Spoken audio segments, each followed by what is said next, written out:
When I went to Israel, almost immediately you get off of the plane into the hot sun that's right there in Israel, in Tel Aviv, and we get to take a trip over to Caesarea Maritima, where we sit in this ancient Roman Colosseum and we get to hear the words from the Apostle Paul as Pastor Bob teaches, learning right from the Bible as it's being taught in these places. So good.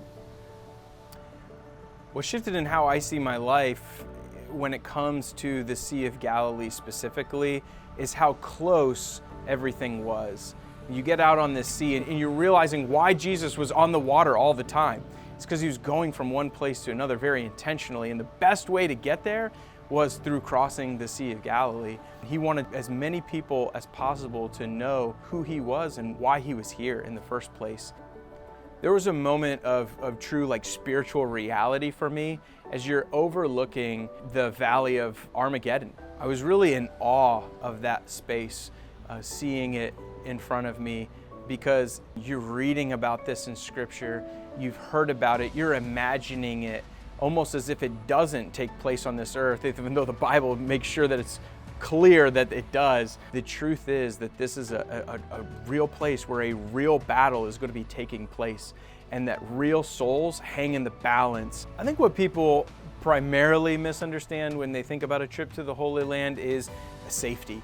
To be quite honest, a lot of people think that going there in this age, that the space is really unsafe because of what you hear in the news and in the media. But the reality is that this place is extremely welcoming, both of the people and the security piece that is set up. There was never a point in time during the trip that I actually felt unsafe.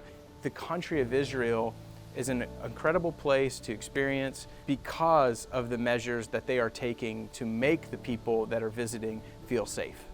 Really, what I would want people to know about this trip personally is that you kind of get a chance to reconnect even with your inner child.